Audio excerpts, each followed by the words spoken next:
Bonjour à toutes, bonjour à tous, je suis ravie de vous retrouver donc dans les chroniques It's Nanao, que vous retrouvez bien sûr sur la chaîne Nanao de l'association qui soutient l'entrepreneuriat des femmes. Et je suis ravie ce matin d'être en présence et dans l'entreprise de Marina Cadorel, donc l'étoile de l'Ouest. Marina, merci de nous accueillir dans ton entreprise. On se connaît un petit peu parce qu'on est ici à Sainte-Pazanne. Pour ceux qui ne connaissent pas, c'est en Loire-Atlantique, dans le pays de Ré, pas très loin de Pornic. Voilà.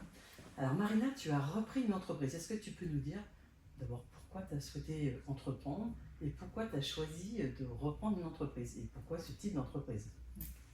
Bonjour Pascal, bonjour à toutes et à tous. Donc moi j'ai repris Toile de l'Ouest en 2017. En fait j'avais déjà eu l'idée de reprendre une entreprise auparavant, mais j'avais pas trouvé de projet qui me convenait. Et puis les planètes se sont bien alignées.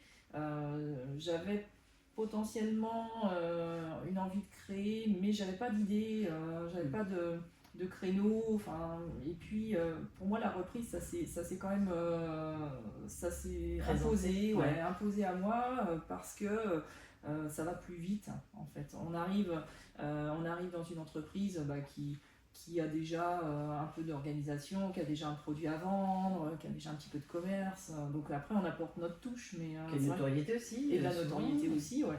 Et c'est vrai que créer, ça demande aussi une idée de départ. Hein. Donc pour moi, c'était un chemin qui était plus compliqué, en fait. Donc j'ai préféré me diriger vers la reprise et surtout, je voulais quand même une entreprise avec un potentiel de développement, en fait. Et puis, on le dit, hein, créer, reprendre, c'est aussi créer, parce que de toute façon, tu as créé une structure pour reprendre la société.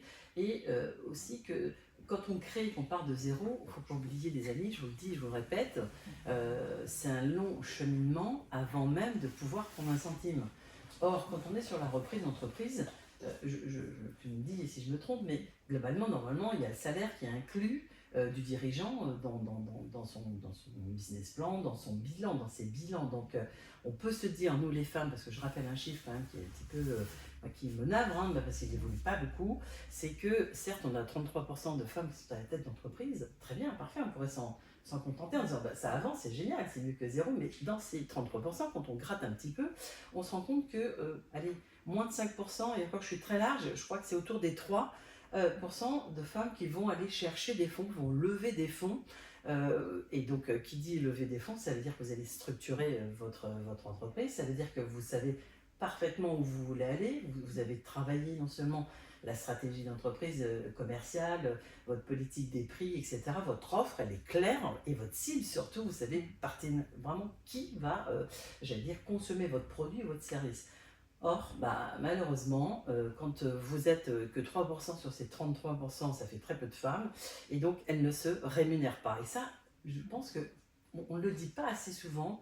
Pensez, mesdames, à la reprise d'entreprise, parce que ça peut être un levier efficace d'être autonome financièrement, parce que le salaire est déjà dedans, c'est clair. Oui, tout à fait. Hein, c'est déjà un avantage, on va dire, d'avoir une entreprise qui tourne ou même s'il y a un potentiel de développement Bien derrière. sûr. Voilà. Et puis le financement, c'est le nerf de la guerre pour une entreprise. Hein. Il faut pas se le cacher aussi. Donc il faut vraiment avoir une idée précise du fonctionnement d'une entreprise. C'est ça. C'est aussi un prérequis. Hein. On peut pas, on a beau dire oui, l'entreprise elle tourne, mais à un moment donné, il faut comprendre aussi comment elle fonctionne pour éviter les écueils. Bien sûr, et puis on l'a dit, le financement, ça me fait la passerelle pour parler avec toi de ce que as mis en place. Enfin, tu as mis 1 an pour ta levée de fonds, parce que ça fait 8 ans, donc tu peux nous dire, hein, tu as repris l'entreprise en 2017, c'est ça? Oui, c'est ça, ouais. Voilà, donc tu as déjà développé. Oui, on a fait, en 6 ans, on a fait x3 au niveau du chiffre d'affaires. Ouais. On a doublé l'effectif. Ouais. Vous êtes combien aujourd'hui? Alors aujourd'hui, on est 10. Ouais. Hein. Et l'équipe va encore va encore s'agrandir. grandir, voilà, un 11e qui devrait arriver. Voilà, Super. donc on a de belles perspectives de C'est ça. développement dans un contexte économique qui est quand même un peu compliqué. Hein. Tendu pour des toiles, voilà, et facile. Et non, ce qu'il faut, c'est ça, il faut se battre, quoi. C'est ça. Fait. Et c'est vrai que j'ai ressenti, par rapport à la partie financement, le fait d'être une femme, quand même, on a toujours des preuves à apporter. Hein.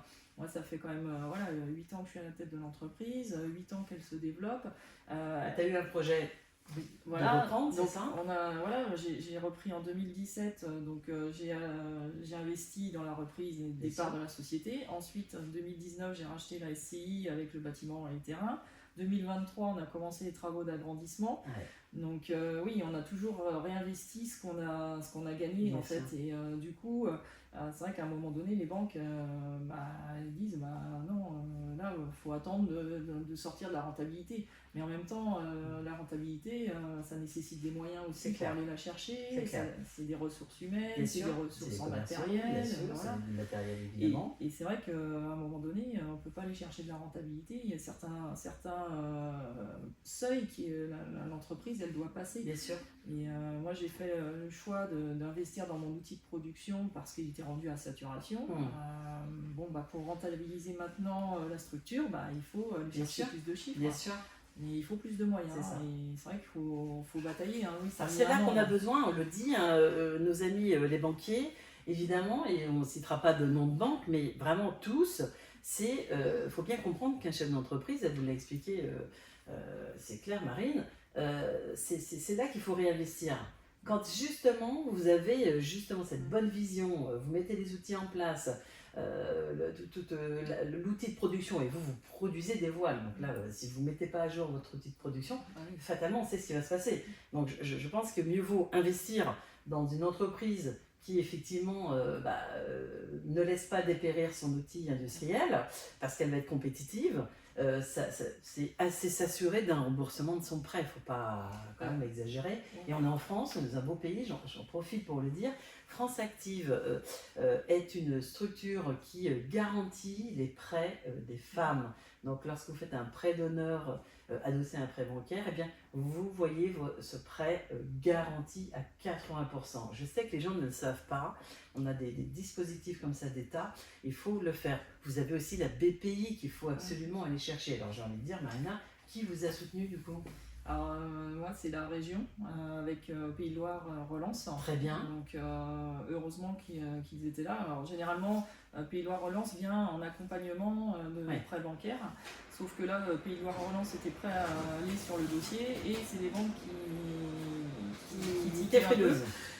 Donc oui, ça a été une belle bataille. On a fini par gagner. Donc c'est vrai que comme tu le disais tout à l'heure, en fait, il faut aussi avoir une vision très claire de son offre, de son marché, ses cibles.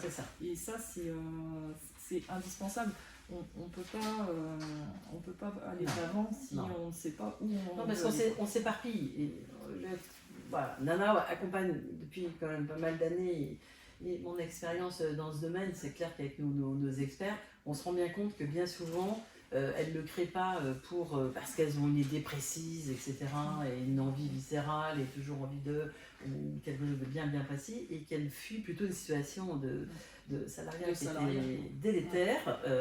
Et au final, si vous n'êtes pas fait pour être entrepreneur, ça va être compliqué. C'est-à-dire que, tu le disais tout à l'heure, si on ne connaît pas vraiment la mécanique de ce que ça implique lorsqu'on se crée ou reprendre une entreprise, eh bien, on va se retrouver un peu comme le pompier qui éteint 10 000 feux en même temps, et ce n'est pas possible.